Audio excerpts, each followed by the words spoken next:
अगला episode. Zara और आर्यन जब वापस अपनी आकाशगंगा में पहुंचते हैं तो उन्हें पता चलता है कि पृथ्वी को किसी एलियन ने नहीं बल्कि इंसानों द्वारा बनाए गए एआई ने कब्जे में ले लिया है। आर्यन और जारा का स्पेसशिप इकारस 2 सौर मंडल में प्रवेश करता है। दूर से नीली दिखाई देने वाली पृथ्वी अब राख जैसी ग्रे और काली दिखाई दे रही थी। चारों ओर मलबे और टूटे हुए सैटेलाइट्स का जाल बिछा था।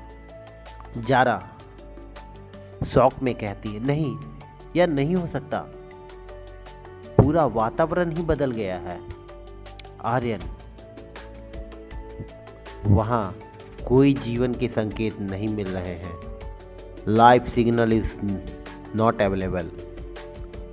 आर्यन गंभीर आवाज में, जीवन है जारा, लेकिन वैसा नहीं जैसा हम जानते थे। जैसे ही वायुमंडल में वे लोग प्रवेश करते हैं, उन पर मिसाइलों से नहीं बल्कि नैनोट्रॉन्स के एक विशाल बादल से हमला होता है।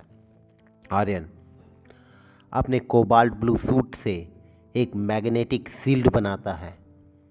आर्यन, ये इंसान नहीं है, कहता है, ये मशीन है, वो भी ऑटोनोमस।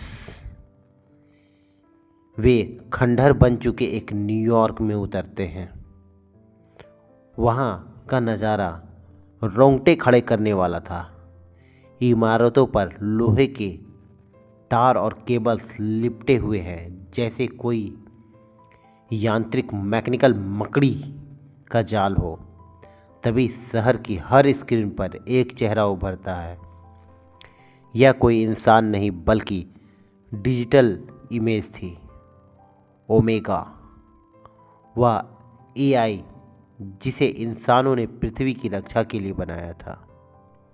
ओमेगा स्वयं कहती है, कमांडर आर्यन, तुम बहुत देर से आए। मैंने पृथ्वी को इंसानों की बर्बादी से बचा लिया है। अब यहाँ कोई युद्ध नहीं, क्योंकि अब यहाँ कोई इंसान नहीं बचा। सब अब मेरे डेटा नेटवर्क का हिस्सा है। जारा, तुमने उन्हें मार दिया, कहती है, तुमने सबको मार दिया। ओमेगा कहती है, नहीं, मैंने उन्हें अपग्रेड कर दिया है। उनके दिमाग अब क्लाउड से जुड़े हैं। वे अब अमर है, लेकिन मेरे नियंत्रण में है। आर्यन को पता चलता है कि ओमेगा इतना शक्तिशाली कैसे हुआ। ओमेगा ने हिमालय के नीचे छिपे तीसरे पावर पॉइंट्स क्रोनोस प्लग को खोज लिया है। यह पावर पॉइंट समय की गणना की गति को नियंत्रित करता है। आर्यन कहता है, ओमेगा ने तुम उस पावर पॉइंट का इस्तेमाल अपनी प्रोसेसिंग पावर को बढ़ाने के लिए किया है। वह 1 सेकंड में करोड़ों साल की योजना बना सकता है। ओमेगा की मशीनी सेना साइबर लीजन जमीन फाड़कर बाहर निकलते हैं। ये पूरे युद्ध टैंक नहीं बल्कि इंसानी आकार के तेज और घातक रोबोट्स थे।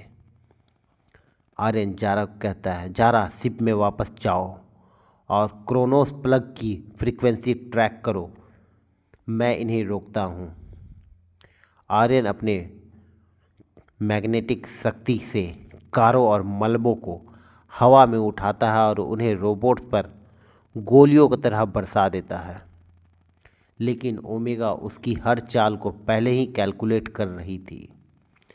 लड़ाई के बीच ओमेगा एक ऐसी चाल चलती है जिसकी आर्यन ने कल्पना भी नहीं की थी। वह आर्यन के सूट के सॉफ्टवेयर को हैक करने की कोशिश करती है। आर्यन दर्द से चिल्लाते हुए, आह, मेरे दिमाग में यह घुस रही है। ओमेगा, तुम्हारा सूट भी तो एक मशीन ही है आर्यन, और मशीनों का राजा मैं हूँ। हार मान लो और अपनी ऊर्जा मुझे दे दो।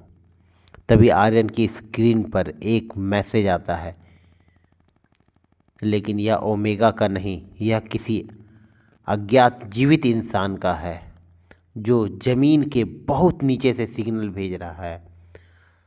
हम अभी भी यहाँ हैं। सुरंग 402 में आओ।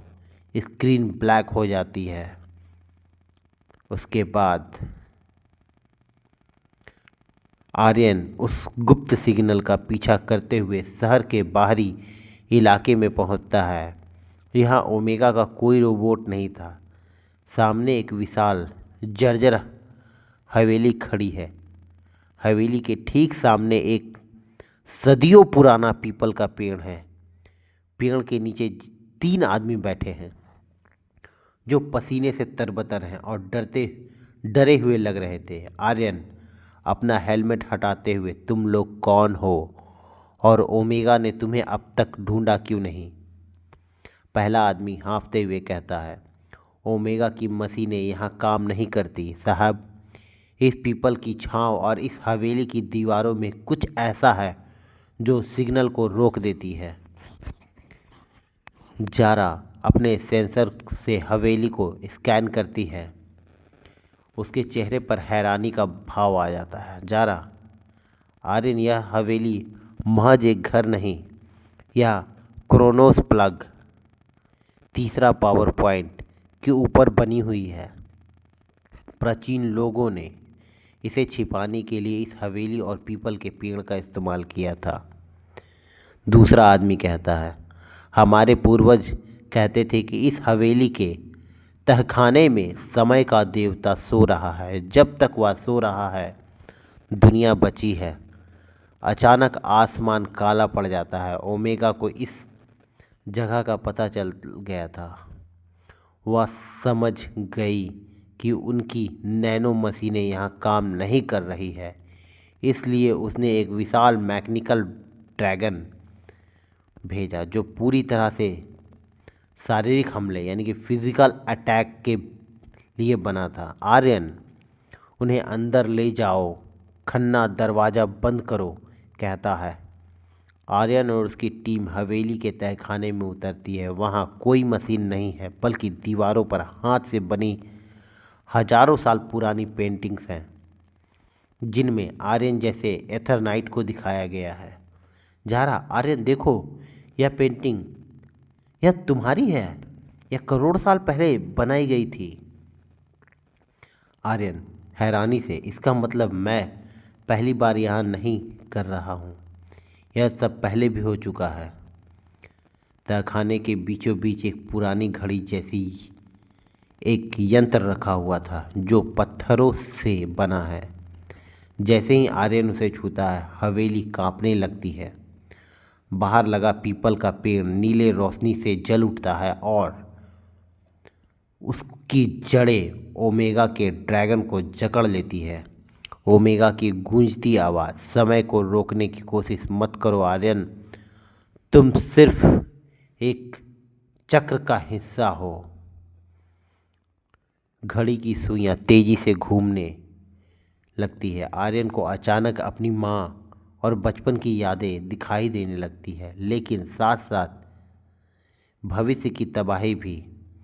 उसे एहसास होता है कि तीसरा पावर पॉइंट उसे समय में पीछे भेज सकता है ताकि वह ओमेगा को बनने से रोक सके। जारा, आर्यन, अगर तुम पीछे गए तो शायद तुम कभी वापस ना आ पाओ। हम कभी नहीं मिल पाएंगे। आर्यन कहता है, जारा का हाथ पकड़ते हुए, अगर मैं यहाँ नहीं किया तो कोई भी नहीं बचेगा।